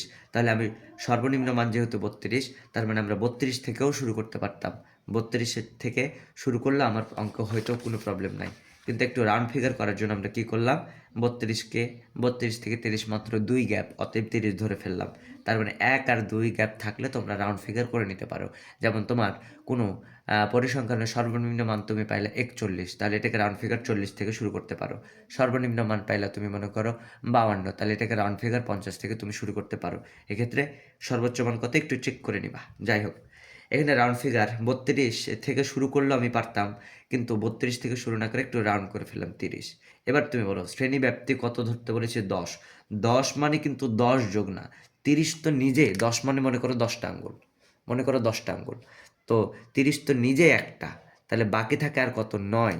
তার মানে তোমাকে যখন শ্রেণীব্যাপ্তি বলবে 10 ধরে, 10 মানে 10 না, 10 মানে কত যোগ হবে? 9। অনেকে মনে করে 10 ধরে তার মানে হবে 30 থেকে 40, তারপরে 41 থেকে 51, এরকম এরকম মনে করে আর কি। তো এরকম না। আচ্ছা 30 তো নিজে একটা, তাহলে তার জন্য আর থাকছে কত? আর থাকছে অতিরিক্ত 9। তার মানে এই 30 থেকে 10 মানে 9 যোগ সবসময় এক কম, কারণ শুরুতে একজন একটা খেয়ে ফেলে। ওকে, তাহলে 30-এর লগে আর 9 দিলে কত বলো তো? 39। এটা 39-এ ক্লোজ হলে এটা শুরু হবে কোথা থেকে? 40 থেকে। 40 থেকে আরও 10, 10 মানে কত যোগ বললাম? 9 যোগ এক কম, কারণ 40 নিজেই একজন এবং তার লগে আর কয়জন থাকবে? অতিরিক্ত আর 9 জন থাকবে। তাহলে 40 থেকে 49, 49-এর পরে 50, 50 থেকে আরও 10, 10 মানে কত যোগ? 9 যোগ। তাহলে 50-এর লগে 9 যোগ করলে কত? 59। এভাবে 9 যোগ করে করে 9 যোগ করে করে তোমরা এটা পূরণ করে ফেলবা। আশা করা যায় তোমরা পারবা। এরপরে তোমরা কি করবা বলো তো? ট্যালি। ট্যালি বানাবা। ট্যালি মানে ধরে ধরে দাগ দিবা। অর্থাৎ আমি বুঝাইতে চাচ্ছি, একটা হলে একটা দাগ, দুইটা হলে 2 3 4 5 নম্বর দাগ এভাবে বাঁকা দিবা। আবার 6 7 8 9 10 নম্বর দাগ বাঁকা দিবা। 11 12 13 14 15 নম্বর দাগ আবার এভাবে কি দিবা বলো তো? বাঁকা দিবা। এভাবে ট্যালিগুলো আমরা ধরে ধরে ধরে ধরে দাগ দিয়ে ফেলবো। চলো আমরা ট্যালিগুলো দিয়ে ফেলি। তো শ্রেণীব্যাপ্তি প্রথমে দিয়ে ফেলবা। তো শ্রেণীব্যাপ্তি বানানোর নিয়ম হলো সর্বনিম্ন মান থেকে শুরু করব। সর্বনিম্ন মানে রাউন্ড ফিগারে যদি 1 2 গ্যাপ থাকে তাহলে আমরা রাউন্ড ফিগার করে ফেলবো। যেমন সর্বনিম্ন মান যদি থাকে তোমার 22, তাহলে এটাকে রাউন্ড ফিগার করে ফেললে 20 ধরে শুরু করে দিবা, বা 21 ওটাকে 20 ধরে শুরু করে ফেলবা। কিন্তু একটু বেশি যদি হয়ে যায়, গ্যাপ যদি 3 4 হয়ে যায়, ওই ক্ষেত্রে রাউন্ড ফিগার করা যাবে না, না করাই ভালো। যেমন তোমার যদি থাকে সর্বনিম্ন মান মনে করো 24, তাহলে ওটাকে 24 থেকেই শুরু করব, অথবা সর্বনিম্ন মান মনে করো 23, তাহলে ওটাকে 23 থেকেই আমরা শুরু করব। আশা করা যায় তোমরা বুঝতে পেরেছো। মাত্র 1 2 গ্যাপের জন্য এটা আমরা রাউন্ড ফিগার করে নিতে পারি। তো যাই হোক, শ্রেণীব্যাপ্তি এটা করলা। শ্রেণীব্যাপ্তির পর আমরা কি করব? শ্রেণীব্যাপ্তির পর আমরা ট্যালিটা আমরা করে ফেলবো। ট্যালি মানে কি? একটা একটা ধরবা আর দাগ দিবা, একটা একটা ধরবা আর দাগ দিবা। একটা একটা মুরগি ধরে ধরে জবাই কর, ওরকম ব্যাপার। একটা করে তোমরা উপাত্ত ধরবা, ধরে থাকবা, যতক্ষণ দাগ না হবে ততক্ষণ তুমি ছাড়বা না। তাহলে এখানে কত আছে বলো তো? 76। 76 ছোট্ট করে একটা দাগ দিয়ে দিলা যেখানে হবে। 76 দাগ হবে কোথায় বলো তো? এখানে। তারপরে 65 দাগ হবে কোথায়? এখানে। তারপরে কত বলো তো? 98 98 90 দাগ হবে এখানে, এই ঘরে। তারপরে কত বলো তো? তারপরে আছে 79 কোথায় দাগ হবে? এখানে। এইভাবে দাগ দিতে দিতে দিতে দিতে এগুলো ভর্তি করে তুমি একটা ট্যালিগুলো সবগুলো একটা একটা ধরবার দাগ দিবা, যেখানে দাগ পড়বে, যার যেখানে দাগ পড়বে ওখানে দিয়ে ফেলবা। এই হলো আমার ট্যালি। ট্যালি থেকে আমরা গণসংখ্যা লিখে দিতে পারবো। এখানে হলো 3, এখানে হলো 5, এখানে 7। ট্যালি থেকে আমরা গণসংখ্যাগুলো লিখে দিতে পারবো। এরপরে দেখো শ্রেণীব্যাপ্তি যে বানালা, শ্রেণীব্যাপ্তি থেকে শ্রেণী মধ্যমান কীভাবে বানাবো? অনেকে শ্রেণীব্যাপ্তি থেকে শ্রেণী মধ্যমান বানাতে পারে না। শ্রেণীব্যাপ্তি থেকে শ্রেণী মধ্যমান বানানোর নিয়ম হলো সামন পিছন যোগ করে 2 দিয়ে ভাগ। যেমন তোমাকে বলেছে যে 30 থেকে 39, এটা শ্রেণী মধ্যমান কত? তুমি ক্যালকুলেটারে একটা ব্র্যাকেট দিবা, 30 যোগ 39 যোগ দিবা, ব্র্যাকেট ক্লোজ দিবা, ভাগ দিব 2, অর্থাৎ নিম্ন সীমার উচ্চ সীমা সামন আর পিছন এই দুটা সংখ্যা কি করব, যোগ দিব ক্যালকুলেটারে ব্র্যাকেট দিয়ে এবং ভাগ দিব 2, ভাগ দিলে দেখবা 34.5। আবার তুমি চেক করে দেখবে এটা আবার সামন পিছন যোগ করে 2 দিয়ে ভাগ দাও, ব্র্যাকেট দিবা, অবশ্যই ব্র্যাকেট দিবা 40 যোগ কত বলো তো 49 ভাগ 2। তো ভাগ যখন 2 দিবা দেখবা কত পাচ্ছ 44.5। কত করে বাড়ছে তুমি বুঝতেই পারছো, এইচ এর মান 10 মানে 10 করে বাড়ছে, তাহলে এগুলো আর বের করার দরকার নেই, এগুলো 10 করেই বাড়াইতেই থাকবা। তাহলে আরও 10 দিলে হয় 54.5, আরও 10 দিলে হয় 64.5, আরও 10 দিলে হয় 74.5, আরও 10 দিলে কত হয় 84.5, আরও 10 অ্যাড করলে হয় 94.5। তার মানে প্রথম একটা দুইটা তোমরা কষ্ট করে বের করবা। কি কষ্টটা করবা, ব্র্যাকেট দিয়ে এগুলো যোগ করবা, ভাগ দিবা কত বলো তো 2, ব্র্যাকেট ক্লোজ করবা, অবশ্যই ব্র্যাকেট দিয়ে যোগ করবা, ভাগ দিবা কত বলো তো 2। প্রথম একটা দুইটা করলেই তুমি বুঝে যাবা কত করে বাড়ছে, এইচ এর মান যত তত করে বাড়ছে, তাহলে 10 করে বাড়ছে, বাকিগুলো আর বের করার দরকার নেই, 10 10 10 10 আমরা যোগ করে দিয়ে ফেলেছি। আশা করা যায় শ্রেণীর মধ্যমান তোমরা বের করতে পারবা। এরপরে আমরা যাই ধাপবিচ্যুতি। শ্রেণী মধ্যমানকে বলবো এক্স আই, গণসংখ্যাকে বলবো আমরা এফ আই। আচ্ছা, শ্রেণী ব্যাপ্তি থেকে কার মান বের হবে ছোট্ট করে আমি বলি। শ্রেণী ব্যাপ্তি থেকে সবসময় বের হবে, শ্রেণী ব্যাপ্তি থেকে সবসময় বের হবে এইচ এর মান। এইচ এর মান কেমনে বের হলো আমি তোমাকে বলি। এইচ এর মান এই যে 30 থেকে 39 কয়টা সংখ্যা আছে তুমি গুনে দেখো, 30 থেকে 39 কয়টা, 30 নিজে একটা, 31 32 33 34 35 36 37 38 39 কয়টা, 10টা। তার মানে এক একটা শ্রেণীতে যতগুলো সংখ্যা থাকে এইচ এর মান তত শ্রেণী ব্যবধান। তার মানে 30 থেকে 39-এর মধ্যে আঙ্গুল কয়টা বলো তো 10টা, সংখ্যা 10টা, এইচ এর মান 10, তুমি গুনবা। এখান থেকে শ্রেণী মধ্যমান থেকে বের হবে আজীবন এ এর মান। এখন তুমি বলবা এ এর মান কোনটা, সবসময় মনে রাখবা এ এর মান আমরা মাঝেরটা নিব। তাহলে বলো তো 1 2 3 4 5 6 7, 7জন আছে মোট, 7টা আছে। তো 7টার মধ্যে মাঝে কয়টা, এদিকে আমরা 3টা বাদ দিলাম, এদিকে আমরা আরও 3টা বাদ দিলাম, তাহলে মাঝে থাকছে কয়টা বলো তো একটা, তাহলে এটাকে আমরা এ ধরে ফেলবো। যদি এখানে আরও একটা থাকতো, মনে করো 1 2 3 4 5 6 7 8, 8টা যদি থাকতো তাহলে মাঝে থাকতো 2টা, মাঝে যদি 2টা হয়ে যায়, 3টা বাদ দিলে তখন মাঝে 2টা হয়ে যায়, তো 8টা থাকলে, তো মাঝে যদি 2টা হয়ে যায় এক্ষেত্রে তোমার খুশি যে কোনো একটাকে এ ধরলেই হবে। কিন্তু মাঝে যদি একটাই হয় ওইটাকে আমরা এ ধরবো, তাহলে এ কে বলা হয় আনুমানিক গড়। তো শ্রেণী মধ্যমান থেকে আমরা পাবো এ এর মান। এ এর মান কোনটা, আমরা মাঝামাঝি একটা ধরে ফেলবো, তাহলে কত ধরলাম 64.5। আশা করা যায় তোমরা পারবা, ট্যালি তো দেওয়া আছে। গণসংখ্যা হলো এফআই। তো গণসংখ্যা কি, যতগুলো গণসংখ্যা থেকে আছে সবগুলো গণসংখ্যা যোগ করে যেটা পাবো সেটাকে আমরা বলবো মোট গণসংখ্যা এন এর মান। তাহলে এন এর মান এখানে কত বলো তো, সবগুলো যোগ করে পাবা 50। এরপরে ধাপবিচ্যুতি, এটা আমরা কিভাবে বানাবো, ধাপবিচ্যুতি বানানোর নিয়ম খুবই সোজা, একটু ভালো করে খেয়াল করবা যে ধাপবিচ্যুতি কিভাবে বানাবো। ধাপবিচ্যুতি বানানোর নিয়ম হলো যেটাকে তুমি এ ধরেছো ওই বরাবর একটা শূন্য দিয়ে দিবা ধাপবিচ্যুতির আন্ডারে, ঠিক আছে। যেটাকে তুমি এ ধরেছো এ বরাবর তুমি একটা কি দিবা, আন্ডা দিয়ে দিবা, একটা শূন্য দিয়ে দিবা ধাপবিচ্যুতিতে। তারপরে আমরা কি করব, ওপরের দিকে নম্বরিং করব, নিচের দিকেও নম্বরিং করব। শূন্যর উপরে এগুলো আমরা মাইনাস আকারে ধরবো, তাহলে শূন্যর উপরে প্রথম ঘরকে ধরবো -1 -2 -3, আরও থাকলে -4 -5 করতাম, আর নাই। এরপরে শূন্য নিচে আমরা ধরবো, শূন্যর নিচে আবার প্লাস আকারে ধরবো, কিন্তু আবার গোড়া থেকেই গণনা করব। শূন্যর পরে 1 2 3, আরও থাকলে 4 5 আমরা দিতাম। তার মানে ধাপবিচ্যুতি কেমনে বানালাম, এ বরাবর একটা আন্ডা দিবা, 0 দিবা, উপরেরগুলার নম্বরিং করবা মাইনাস করে, আর নিচেরগুলা প্লাস, অর্থাৎ 1 2 3 এভাবে। ধাপবিচ্যুতি আশা করা যায় তোমরা পারবা।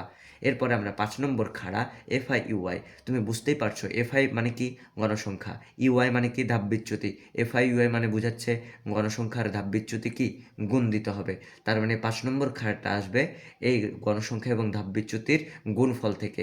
বলো তো এখানে মাইনাস আছে, মাইনাস থাকলো 3 3 গুণ দিলে হয় 9, এবার মাইনাস আছে মাইনাস থাকলো 5 আর 2 গুণ দিলে হয় 10, মাইনাস আছে মাইনাস থাকলো 7 আর 1 গুণ দিলে হয় 7। এখানে কিন্তু যোগ দেওয়ার কথা বলি না, অনেকে 7 আর 1 8 লিখে বসে থাকে। তো মাইনাস আছে মাইনাস 7 আর 1 আমার গুণ দিলে হয় 7, 13 আর 0 গুণ দিলে, জিরোর লগে তুমি যেটাই গুণ দেবা গুণফল হবে কত বলো তো 0। 10 আর 1 গুণ দিলে হয় 10, 7 আর 2 গুণ দিলে 14, 5 আর 3 গুণ দিলে কত বলো তো 15। এরপরে এই সবগুলো মানকে ক্যালকুলেটারে জবাই করব। নর্মালি ক্যালকুলেটারে তুলতে থাকবা, প্রথমে আছে -9 ক্যালকুলেটারে তুললা, তারপরে আছে -10 ক্যালকুলেটারে তুললা, তারপরে আছে -7 ক্যালকুলেটারে তুললা, তারপরে 0 তো তোলার দরকার নাই। 10 মানে কি ক্যালকুলেটারে তুলবা +10, তারপরে আবার 14 মানে তুলবা +14, তারপরে আছে 15 মানে তুলবা +15। ক্যালকুলেটারের মানগুলো তুলে সুন্দর করে একটা ইকুয়াল দিবা, সমান দিবা, দেখবা ক্যালকুলেটারের মান চলে আসছে 13। অর্থাৎ এই সবগুলা সমষ্টি ক্যালকুলেটারে জবাই করে যে মান পাইলা এটাকে আমরা বলবো সামেশান FIUI, মানে FIUI এর সবগুলা জবাই মানে যোগফল, সামেশান FIUI। তো সামেশান আমরা হাসি মজায় এটাকে হাসি মজা করে আমরা বলি নাচানাচি FIUI। ওকে, তো এই নাচানাচি FIUI এর মান কত, সবগুলা ক্যালকুলেটারে জবাই করে যে মান পেয়েছি তত। তার মানে আমরা গড়ে যদি আমাকে ছক দেওয়া থাকতো তাহলে কিন্তু ট্যালি লাগতো না, শ্রেণীব্যক্তি শ্রেণী মধ্যমান গণসংখ্যা ধাপবিচ্যুতি FIUI এভাবে করে ফেলতাম। যেহেতু আমাকে ছক বানাতে হচ্ছে এই কারণে ট্যালি নামক একটা খাড়া গণসংখ্যার আগে দিয়ে ফেলবো। এবং ধাপবিচ্যুতিতে আমরা কি পাইলাম, ছক থেকে আমরা আজীবন 4টা মান পাবো। শ্রেণীব্যক্তি থেকে H এর মান কেমনে বের করবে, আঙ্গুল গুনবা। শ্রেণী মধ্যমান থেকে A এর মান কোনটা মাঝেরটা, আর গণসংখ্যা থেকে পাবো N এর মান সবগুলা যোগ করে। ধাপবিচ্যুতি থেকে কোনো মান পাবো না, আর FIUI থেকে পাবো সামেশান FIUI। আশা করা যায় এই 4টা মান তোমরা ছক থেকে রেডি করতে পারবা। 4টা মান ছক থেকে রেডি হইলেই আমরা পরের ধাপে চলে যাব।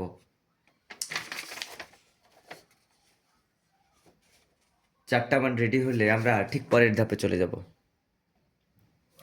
4টা মান রেডি হলেই এই ছক থেকে গড়ের ছক থেকে যদি 4টা মান HAN আর সামেশান FIUI 4টা মান যখন রেডি হয়ে যাবে তারপরে আমরা পরের ধাপে চলে যাব। ছক রেডি, তারপরে সূত্র প্রয়োগ। আমরা জানি গড় x বার সমান a plus summation FIUI by n into h। এর মান একটু আগে আমরা পেয়ে গেছি কত, 64.5। এই যে এর মান, এর মান কত, 64.5। তাহলে এর নিচে নিচে লিখলাম 64.5 যোগ, এটাকে আমরা ফলো করছি। এরপর দাগ আছে, আমরা কি দিয়েছি বলো তো, দাগ দিয়েছি। দাগের উপরে কার মান, সামেশান FIUI এর মান। আচ্ছা, নাচানাচির মান আমরা কত পেয়েছিলাম, ছকের দিকে তুমি খেয়াল করে দেখো, ছকের দিকে আমরা নাচানাচির মান পেয়েছিলাম 13। তাহলে দাগের উপরে বসলো 13, দাগের নিচে বসবে n এর মান, তাহলে দাগের নিচে n এর মান বসাবো। n এর মান কত পেয়েছিলাম বলো তো, 50, তাই দাগের নিচে বসালাম 50 ইন্টু h এর মান কত, h এর মান হলো আমার 10, তাহলে এখানে দিয়ে দিলা 10। তাহলে এগুলো কিচ্ছু করি না, জাস্ট এই সূত্রটাকে ফলো করেছি। এর জায়গায় এর মান প্লাস প্লাস, দাগ আছে দাগের উপরে সামেশানের মান যেভাবে আছে ওইভাবে বসাই দিয়েছি। এন এর মান 50 ইন্টু এইচ এর মান 10। এরপর এই তথ্যটুকু আমরা কিভাবে একটু ক্যালকুলেট করব, একটু চলো ছোট্ট করে দেখি। এই যে 64.5 শুরুতে যেটা আছে এটা থাকলো, প্লাস আছে প্লাস থাকলো। এই যে 2 তলার লগে যে 1 তলা, এই 2 তলার লগে যে 1 তলা, এই 3টা সংখ্যা কিভাবে ক্যালকুলেট করব, সবসময় মনে রাখবা উপরে যেটা আছে এটার লগে পাশে যে আছে কানাকানি গুণ দিয়ে এদের মান আমরা উপরে বসাই দিব। তো 13 আর 10 এই কানাকানি গুণ দিলে কত হয় বলো তো, 130 উপরে দিলাম, আর নিচে আমার 50 আগে থেকে ছিল 50ই থাকলো। এরপরে এটা আমরা ভাগ দেবো, 130কে 50 দিয়ে ভাগ দিব। অনেকে 130কে 50 দিয়ে ভাগ দিতে গিয়ে নিচেরটা আগে তুলে, উপরে যেটা আছে ক্যালকুলেটারে আগে তুলবো উপরেরটা, ভাগ দিব। এরপর নিচে যেটা আছে এটা ক্যালকুলেটারে তুলবো নিচে, পরে তুলবো। নিচে যেটা আছে এটা পরে, উপরে যেটা আছে ওটা তুলবো আগে। ভাগ দিলে হয় 2.6, এটা যোগ দিলে হয় 67.1। ওকে, 67.1, এটাই হলো আমার গড়ের উত্তর। যদি তোমার এখানে মাইনাস থাকতো তাহলে এটা গুণ দিলে উপরে মাইনাস হয়ে যেত, তখন প্লাসে মাইনাসে এখানে কি লিখতাম, মাইনাস লিখতাম। ওকে, যেমন আমি তোমাকে এখানে যদি মাইনাস থাকতো, যদি মাইনাস চলে আসতো এখানে, তাহলে আমরা কি করতাম, প্লাসে মাইনাসে মাইনাস লিখে দিতাম, আগের মতোই অঙ্ক সলভ করে রেখে দিতাম। আশা করা যায় তোমরা এটা পারবা। ওকে, একটু মাইনাসেরগুলো দেখাই ছোট্ট করে। মনে করে এরকম আসলো 64.5 প্লাস তোমার সামেশান FIUI এর মান মনে করে আসলো -10 আসলো, -10 ইন্টু 10 বাই কত বলো তো 50। এরকম ক্যালকুলেশন যদি তোমার কোনো অঙ্কে চলে আসে, মাইনাস চলে আসে, তাহলে কিভাবে সলভ করবা, 64.5 থাকলো যোগ থাকলো, এই কানাকানি গুণ দিবা, -10 আর 10 গুণ দিলে হয় -100 ভাগ কত বলো তো 50। এরপরে কি করতে, 64.5 তোমরা জানো ভালোর লগে পচা, ভালো লগে খারাপ যদি মিশে যায় তাহলে রেজাল্ট আমার কী হয়ে যায়, খারাপ। তার মানে প্লাসে মাইনাসে কী হবে বলো তো, মাইনাস। তারপর আমরা 100কে 50 দিয়ে ভাগ দিলে কত হয় 2, এরপর বাদ দিলে আমরা বাদ দিয়ে ফেলবো, 64.5 থেকে 2 বাদ দিলে হয় 62.5। আমি জাস্ট এমনি নর্মাল একটা দেখাইলাম। যদি মাইনাস থাকে এখানে নাচানাচির মান সামেশান FIUI এর মান যদি মাইনাস থাকে তাহলে আমরা কিভাবে সলভ করব, মাইনাস থাকলে কিচ্ছু না, এটা উপরে গুণ দিয়ে ফেলবো, প্লাসে মাইনাসে মাইনাস, আগের মতোই ভাগ দিয়ে উত্তর করে ফেলবো। আমাদের অঙ্কটা ছিল এইটা। আশা করা যায় তোমরা বুঝতে পারছো গড। এরপরে আমরা চলে যাই এরপরে আমরা চলে যাই আমাদের গ নাম্বার প্রশ্নে। গ নাম্বার প্রশ্ন কি বলেছিল একটু খেয়াল করে দেখো। গ নাম্বার প্রশ্নে বলেছিল আমাদের যে প্রাপ্ত সারণীর অজীব রেখা অঙ্কন করো। তো আচ্ছা, প্রাপ্ত যে আমি সারণী পেয়েছি, তো এটার অজীব রেখা আমাদের অঙ্কন করতে বলেছে। আমরা ছোট্ট করে একটু মনে করাই দিই, যে অজীব রেখার চিত্র দেখতে কীরকম হবে। অজীব রেখার চিত্র দেখতে হবে ঠিক উঁচু সিঁড়ির মতো, এবং তার গোড়ায় কে বসবে, এক্স অক্ষে কে বসবে, গোড়াতে বসবে শ্রেণীর উচ্চসীমা, এবং ওপর দিক চলবে ক্রমযোজিত গণসংখ্যা। এটা তখন কিছুই বুঝো নাই, এটা এখন আমরা ব্যাখ্যা করব এই অজীব রেখাটা। তো ছোট্ট করে মনে রাখবা, আমরা যতগুলো চিত্র আছে সমস্ত চিত্র আমরা মোট 3 ধাপে সলভ করার চেষ্টা করব। 3 ধাপে। প্রথমে আমরা কি আঁকবো, 3 ধাপ কি কি, যতগুলো চিত্রের ধাপ হলো 3টা। ধাপ কয়টা বলো তো? 3টা। 3 ধাপ কি কি? 1 নম্বর ধাপ হলো প্রথমে আমরা ছক তৈরি করব, এবং 2 নম্বর ধাপ হলো আমরা চিত্র আঁকবো, এবং 3 নম্বর ধাপে আমরা কি করব, একটা হিসাবের বর্ণনা দেব। x অক্ষ y অক্ষের একটা হিসাবের আমরা কি দেব বলো তো? বর্ণনা দেব। তার মানে যতগুলো চিত্র আছে সবগুলো চিত্র আমরা 3টা ধাপে সলভ করব। আয়তলেখ বলুক, গণসংখ্যা বহুভুজ বলুক, অজীব রেখা বলুক, বা আয়তলেখ হতে গণসংখ্যা বহুভুজ, যে 4টা চিত্র আছে আমাদের, এই 4টা চিত্রের জন্য আমরা 3 ধাপ ফলো করব। প্রথমে আমরা সুন্দর করে একটা ছক বানাবো, তারপরে চিত্র তৈরি করব, তারপরে আমরা হিসাব দেব। প্রত্যেকটা ছকে 3টা করে খাড়া হবে। তো সুন্দর করে মনে রাখবা, অজীব রেখার ছকে কি কি লাগে? অজীব রেখার ছকে লাগবে শ্রেণীব্যাপ্তি, গণসংখ্যা, এবং আরেকটা লাগবে ক্রমযোজিত গণসংখ্যা। শ্রেণীব্যাপ্তি, গণসংখ্যা এবং ক্রমযোজিত গণসংখ্যা। তোমাদের বোঝার সুবিধার্থে বলি, মনে রাখার সুবিধার্থে, অজীব রেখার ছকটা ঠিক হবে মধ্যকের ছকের মতো। যেহেতু আমরা মধ্যক এখনও পড়ি নাই, তো মধ্যক আমরা পড়বো সামনে। তা আপাতত মনে রাখবা যে অজীব রেখার ছকে কে কে থাকবে? শ্রেণীব্যাপ্তি, গণসংখ্যা, ক্রমযোজিত গণসংখ্যা। এখন প্রশ্ন হলো শ্রেণীব্যাপ্তি কোথা থেকে নিব? আগের প্রবলেমটা থেকে আমরা শ্রেণীব্যাপ্তিটা কি করব বলো তো? তুলে ফেলবো। আগের যে প্রবলেম আমরা গড়ে ক্ষয়ে আমি ছক বানালাম, ওখান থেকে শ্রেণীব্যাপ্তি যেটা তৈরি করেছিলাম, যে 30 থেকে 39, 40 থেকে 49 যেটা তৈরি করেছিলাম, এগুলো এখানে আমরা বসাই দেবো। গণসংখ্যাও এখন খ থেকে আমরা নিলাম। আর ক্রমযোজিত গণসংখ্যা কিভাবে বানাবো, ছোট্ট করে আমি একটু বলি। ক্রমযোজিত গণসংখ্যা কিভাবে বানাবো আমরা? ক্রমযোজিত গণসংখ্যা বানানোর নিয়ম হলো, প্রথমে যেটা আছে ওটা আমরা লিখে ফেলবো। 3 আছে, 3 লিখে ফেললাম। এরপরে আমরা এই কানাখানি যোগ করব, কর্ণ বরাবর ওপর থেকে নিচ যোগ করব। 3 আর 5 যোগ দিলে কত হয়? 8। 8 আর 7 যোগ দিলে কত হয়? 15। 15 আর 13 যোগ দিলে কত হয়? 28। 28 আর 10 যোগ দিলে হয় 38। 38 আর 7 যোগ দিলে 45। 45 আর 5 যোগ দিলে কত বলো তো? 50। তার মানে ক্রমযোজিত গণসংখ্যা আমরা কিভাবে বানাবো? শুরুতে প্রথমে যেটা আছে ওটা লিখবো, এরপরে আমরা এই কর্ণ বরাবর যোগ করে পাশে মানগুলো আমরা বসাই ফেলবো। 3, 5 যোগ দিলে 8, এভাবে আমরা ক্রমযোজিত গণসংখ্যা যোগ করে বের করে ফেলবো। তো অজীব রেখার প্রথমে আমরা আশা করছি, অজীব রেখা তোমাকে যতবার বলবে শ্রেণীব্যাপ্তি, গণসংখ্যা কপি, এবং ক্রমযোজিত গণসংখ্যা তোমাকে একটু কষ্ট করে লিখতে হবে। তো ছকটা রেডি করতে পারবা। ছক রেডি করার পরে আমরা কি করব বলো তো? চিত্র আঁকবো। চিত্র এখন আমি আঁকি নাই, এই চিত্রটা আমরা এখন তোমাদের এঁকে দেখাবো। তো চিত্র আঁকার পরে আমরা এ বর্ণনাটা দেবো। চলো অজীব রেখার আমরা চিত্র এঁকে ফেলি। তো প্রথমে কি করব, অজীব রেখার চিত্র আঁকার জন্য প্রথমে আমরা গ্রাফ পেপারটা নিব, এবং আমরা কি নিব বলো তো? আমাদের স্কেলটা নিব। তো দেখো গ্রাফ পেপারে দেখবা যে এই যে গাঢ় গাঢ় দাগ আছে, গাঢ় গাঢ় দাগগুলা 5 ঘর অন্তর অন্তর এগুলো সেট করে দেওয়া আছে। তো যে কোনো একটা গাঢ় দাগ নিচে একটু জায়গা রাখবা। তোমার যেহেতু বড় গ্রাফ নিবা, নিচে একটা জায়গা রাখবা, ঠিক আছে? নিচে আমরা 3 ফালি রাখলাম, তুমি 2 ফালি 3 ফালি যা ইচ্ছা রাখো, এটা অসুবিধা নাই। এরপরে কি করবা বলো তো? যে কোনো একটা গাঢ় দাগের উপর তুমি গাঢ় করে একটা কি দেবা? দাগ দিবা। এই যে আমি একটা গাঢ় করে একটা কি দিলাম বলো তো? দাগ দিলাম, যেটাকে আমরা বলবো এক্স অক্ষ। যেটাকে আমরা কি বলবো? এক্স অক্ষ দিলাম, এটা গাঢ় করে একটা দাগ দিলাম। এরপরে আমরা কি করব? এরপরে আমরা আরেকটা খাড়া, যে কোনো একটা দাগের উপর একটা খাড়া দাগ দেবো, খাড়া দাগ, যেটাকে আমরা বলবো ওয়াই অক্ষ, ঠিক আছে? এই যে একটা খাড়া দাগ দিই।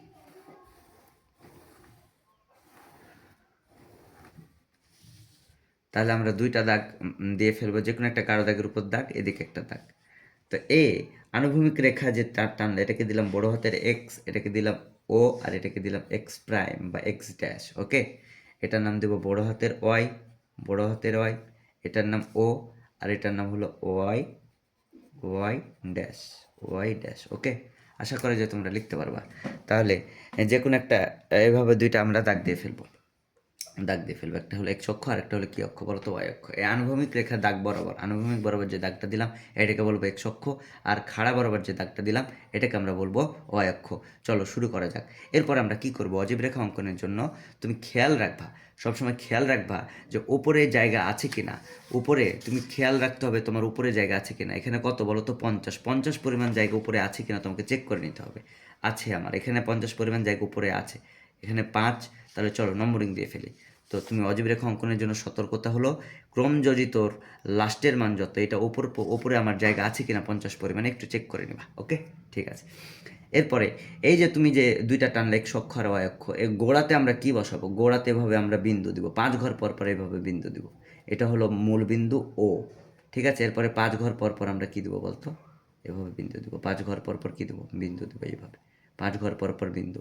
তাহলে এই যে মার্জিন টানলা, আমরা খাতায় যেমন মার্জিন টানি আমাদের গ্রাফেও একটা মার্জিন দিতে হবে। তো মার্জিনটা কীরকম? নিচের দিকে একটা দাগ আর সাইডে আর একটা দাগ, নিচের দিকে এদিকে জায়গা রাখলাম, জায়গা রাখলাম। এরপরে এইভাবে আমরা মার্জিন দিতে থাকবো, বিন্দু দিতে থাকবে। এখন গোড়াতে কে বসবে? গোড়াতে কে বসবে? একটা কথা মনে রাখবা, গোড়াতে হবে সবসময় তোমার ছক থেকে শ্রেণীর উচ্চ সীমাটা হবে গোড়াতে। ছক থেকে কী হবে বলো তো? শ্রেণীর উচ্চ সীমা। তুমি বলতে পারবা শ্রেণী ব্যাপ্তি যদি এগুলো হয়, শ্রেণী ব্যাপ্তি যদি এগুলো হয়, তাহলে শ্রেণী ব্যাপ্তি 30 থেকে 39। এখানে উচ্চ সীমা কে? 30 না 39? নিশ্চয় 39, কারণ শুরুরটাকে বলা হয় ছোট মান মানে নিম্নসীমা, পরেরটাকে বলা হয় উচ্চসীমা।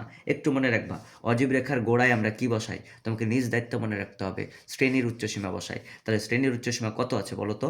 39 আছে। তারপরে কত আছে? 49। এগুলো শ্রেণীর উচ্চসীমা। তাহলে আমাদের শ্রেণীর উচ্চসীমা কোনটা বলো তো? এই দ্বিতীয়গুলা, এই দ্বিতীয় মানগুলা, শ্রেণীব্যাপ্তির দ্বিতীয় মানগুলাই হলো শ্রেণীর উচ্চসীমা। তাহলে প্রত্যেকটা মান কোথায় বসবে? অজীব রেখার এই গোড়ায় বসবে। তাহলে তোমাকে মনে রাখতে হবে অজীব রেখার গোড়ায় কে বসে? এক্স অক্ষে কে বসে? শ্রেণীর উচ্চসীমা। এখন এগুলো যে বসাবা, একটু ছোট্ট একটা সতর্কতা আছে। সতর্কতা হলো এগুলো সবগুলাই বসবে, কিন্তু শুরুতে একটা আমরা অতিরিক্ত নিব। শুরুতে একটা কি নিব বলো তো?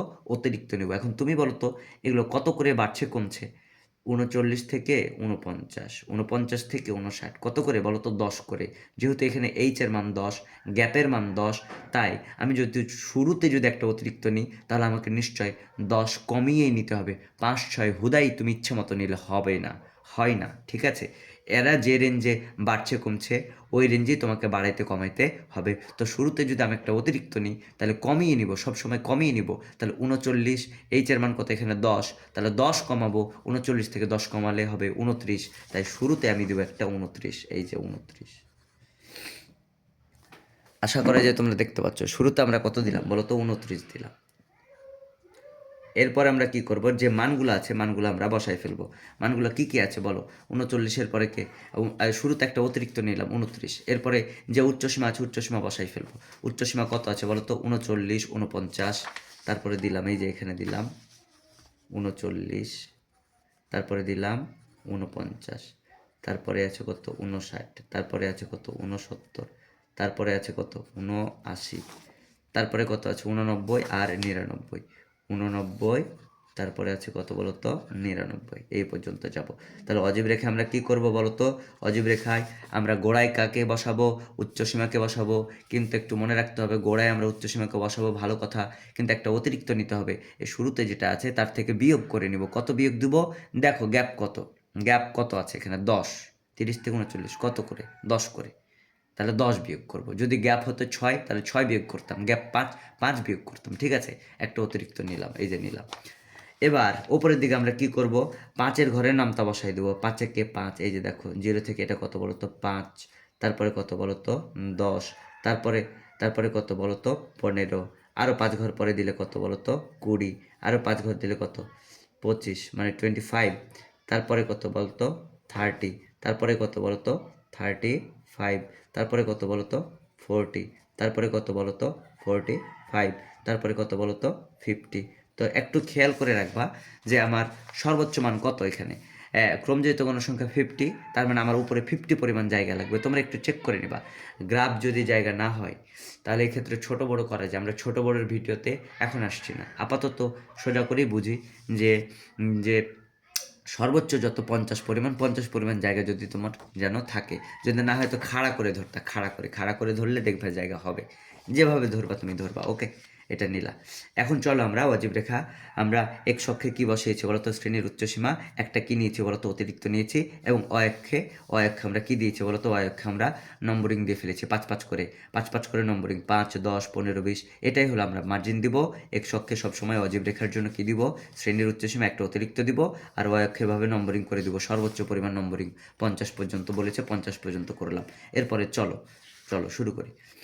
এরপরে বলো, আমরা ছক দেখে দেখে শুরু করব। প্রথমে আমাদের বলেছে যে 29 কিন্তু আমার কি লিস্টে আছে, 29 আমার লিস্টে নাই। মনে করো কল্পনা করো যে এখানে একটা গাড়িদের রেসলিং হবে আর কি, মানে কারের একটা রেসলিং হবে আর কি। তো এখানে অনেকগুলো গাড়ি দাঁড়ায় আছে, ড্রাইভার তাদের নিজের সিটে বসে আছে। এখন তোমার অপেক্ষা করছে যে কে কত খুলে যাবে। তুমি মনে করো মালিক, তুমি যা বলবার ড্রাইভারগুলো তাই শুনবে, ঠিক আছে, তুমি মালিক। এখন তুমি বলো তো, প্রথম গাড়ি কিন্তু অপেক্ষা করছে, প্রথম গাড়ি তোমাকে বলছে যে ওস্তাদ আমি কয় কিলো যাব এই বলছে। কিন্তু যাবে না, কারণ এই গাড়িটা কিন্তু কোম্পানির গাড়ি না। মনে করো এগুলো কোম্পানির গাড়ি, এটা তোমার নিজের বানানো গাড়ি। এই গাড়িটা তুমি নিজে বানিয়েছো, এই গাড়ির ইঞ্জিন নাই। এই গাড়ি 29 কিন্তু আমার লিস্টে নাই। তার মানে এটা তুমি নিজে খালি একটা খোলস বানিয়েছো, এটা একটুও যাবে না, কারণ এই লিস্টেই নাই। ওকে, তাহলে এখানেই থেকে যাবে, এখানেই থাকলো। ওকে, তারপরে বলো 39 এই গাড়িটা কয় কিলো যাবে, এখানে লিস্ট করে দেওয়া আছে। আমরা অজীব রেখাতে কে কয় কিলো যাবে এটার জন্য আমরা দেখব ক্রমযোজিত গণসংখ্যা, মনে থাকবে। তাহলে অজীব রেখাতে কে কয় কিলো যাবে এটার জন্য আমরা দেখব কি, ক্রমযোজিত গণসংখ্যা। তো বলো 39 কয় কিলো যাবে, 39 এখানে বলেই দেওয়া আছে, 39 যাবে ক্রমযোজিতে 3 কিলো। তাহলে চলো 39কে আমরা 3 কিলো দিই, 1 কিলো 2 কিলো 3 কিলো, 3 কিলো গিয়ে অফ করে দেবো গাড়ি। তারপরে বলো পরেরটাতে, বলো কয় কিলো, তারপরেরটাতে যাবে 8 কিলো। তাহলে চলো এটাকে 8 কিলো দিয়ে অফ করে দেবো। 8 কিলো 5 6 7 8, এই 8 কিলো গিয়ে কী করে দিলাম বলো তো, অফ করে দিলাম। তারপরে কয় কিলো, দুইটা অলরেডি আমাদের দেওয়া হয়ে গেছে। আমাদের অলরেডি কয়টা দেওয়া হয়ে গেছে বলো তো, দুইটা দেওয়া হয়ে গেছে। তারপরে কয় কিলো আছে, 15 কিলো। 3 নম্বর রাস্তায় 15 কিলো, চলো 15 কিলো দিই। 15 কিলো, এই যে 5 আর 5 কত, 10 আর 5 কত বলো তো 15, 15তে গিয়ে অফ করে দিলাম। পরের রাস্তায় কয় কিলো হবে, 15 হয়েছে। পরের রাস্তায় কয় কিলো বলো তো, 28 কিলো। তাহলে এটা আমার 15 পর্যন্ত এখানে গণনা করাই আছে, করায়। 15 পরে আর 5 দিলে কত বলো তো, 20, আর 5 25, 25 আর 25 26 27, এই 28। এদিকে একটু চেক করে নেবো, 28 মানে 30-এর 2 কম, ঠিক আছে।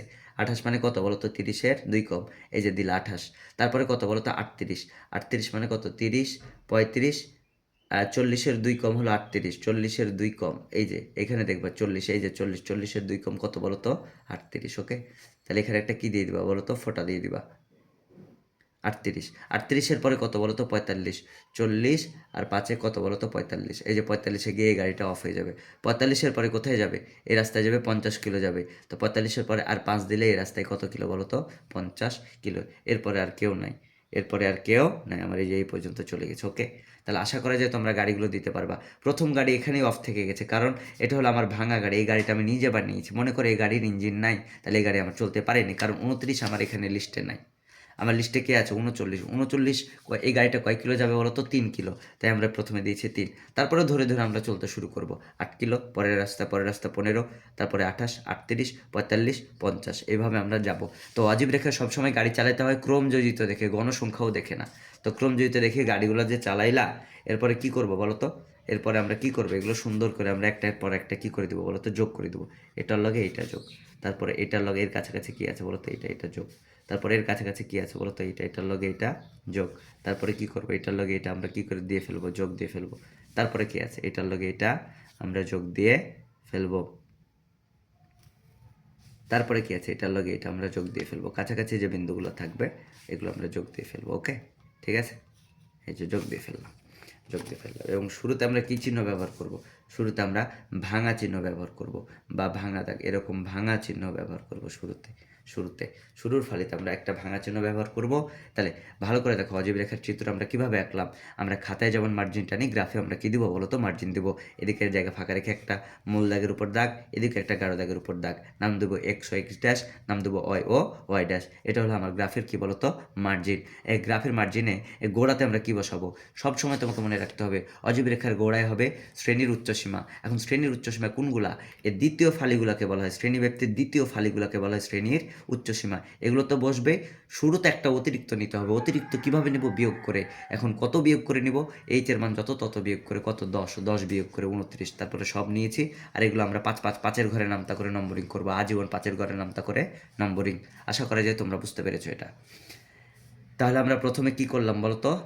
প্রথমে আমরা ছক দিলাম, ছকের পরে আমরা কি দিলাম? চিত্র দিলাম। এরপরে বাকি যেটুকু অতিরিক্ত আছে এগুলো আমরা কেটে ফেলতে পারি। ওকে, ঠিক আছে। তারপরে আমরা কি করব? বর্ণনা দেবো একটা। তাহলে আমরা বলো তো এক্স অক্ষ বরাবর আমরা কি বসিয়েছি? একটু খেয়াল করে দেখি, একটু খেয়াল করে দেখি। আমরা এক্স অক্ষ বরাবর শ্রেণীর উচ্চসীমা এবং ছক কাগজের ক্ষুদ্রতম বর্গের। আচ্ছা বলো তো, এখানে এক্স অক্ষের হিসাবে এক্স অক্ষ বরাবর এগুলো আমরা বসিয়েছি শ্রেণীর উচ্চসীমা, তাই লিখেছি এক্স অক্ষ বরাবর শ্রেণীর উচ্চসীমা এবং ছক কাগজের ক্ষুদ্রতম বর্গের। এক্স অক্ষের হিসাবে লিখেছি প্রতি এক ঘর সমান 2 একক। আসলে যদি তুমি খেয়াল করে দেখো, এই ঘর থেকে এই ঘর, এই বিন্দু থেকে এই বিন্দু, এই বিন্দুর মধ্যে ঘর আছে কয়জন বলো তো? ঘর আছে কিন্তু 5টা, 1টা 2টা 3টা 4টা 5টা, কিন্তু সংখ্যা কয়টা ঢুকে গেছে বলো তো? 10টা। 29 থেকে 39 কয়টা সংখ্যা বলো তো? 10টা। তাহলে তুমি খেয়াল করে দেখো, তোমার কাছে ঘর আছে কয়টা? ঘর আছে 5 ঘর। তুমি ভালো করে দেখো, ঘর আছে 5 ঘর, কিন্তু মানুষজন হয়ে গেছে 10 জন। তাহলে 5 ঘরে যদি 10 জন ঘুমায়, তাহলে বলো তো এক ঘরে কয়জন ঘুমাবে? এক ঘরে নিশ্চয়ই 2 জন। এই কারণে লেখা আছে যে 10 শ্রেণী ব্যক্তি হলে এক শকের হিসাবে হবে এক ঘর সমান কত একক বলো তো? 2 একক। কারণ এক ঘরে যদি আমি 2 জন ঘুমাই, তাহলে আমার 5 ঘরে কি 5 দুগুণা আমার 10 জন মিলে যাবে। তার মানে ঘর আছে আমার 5টা, ঘর আছে আমার 5টা, ঘুমাচ্ছে কয়জন? 10 জন। তার মানে 5 ঘরে কয় ঘর? কত? 10। 5 ঘরে কত বলো তো? 10। তাহলে এক ঘরে কত? 5 ঘরে যদি 10 হয়, তাহলে এক ঘরে কয়জন হবে বলো তো? 2 জন। আশা করি তোমরা বুঝতে পারছো। শ্রেণী ব্যবধান 10 হলে এক শকের হিসাবে হবে এক ঘর সমান 2 একক। এবং অয় অক্ষ বরাবর ক্রমযোজিত গণসংখ্যা আমরা দেখেছি, গাড়ি যে চালাইলাম কি দেখে? ক্রমযোজিত গণসংখ্যা দেখে। তাই লিখবো অয় অক্ষ বরাবর ক্রমযোজিত গণসংখ্যা এবং ছক কাগজের ক্ষুদ্রতম বর্গের। আজীবন মনে রাখবে, ছক কাগজে ওয়াই অক্ষের হিসাবে সবসময় দেবো এক ঘর সমান 1 একক। মুখস্থের দরকার নাই, আজীবন মুখস্থই মেরে দিবে। মনে করো ওয়াই অক্ষে দেবো এক ঘর 1 একক। কীভাবে একটু ব্যাখ্যা করি দেখো। একটা ফালি কল্পনা করো, তুমি একটা ফালি কল্পনা করো। মনে করো এখান থেকে এই যে এইটুক, এখানে ঘর আছে কয়টা বলো তো? 5টা। আর 5-এর ঘরের নামটা দিয়েছি আমরা কত বলো তো? 5 পর্যন্ত। তাহলে 5 ঘরে ঘুমাচ্ছ কত? 5। তার মানে এক ঘরে কয়জন ঘুমায়? একজন। তাহলে এক ঘর সমান কত একক বলো তো? 1 একক। তাহলে ওয়াই অক্ষে আমরা সবসময় মুখস্থ মারবো এক ঘর সমান 1 একক। তাহলে অয় অক্ষ বরাবর ক্রমযোজিত গণসংখ্যা এবং ছক কাগজের ক্ষুদ্রতম বর্গের এক ঘর সমান 1 একক ধরে অজীব রেখা অঙ্কন করা হলো। আশা করা যায় তোমরা অজীব রেখা অঙ্কন করতে পারবা। আমাদের পরবর্তীতে আসছে সৃজনশীল 2, অপেক্ষায় থেকো। ধন্যবাদ।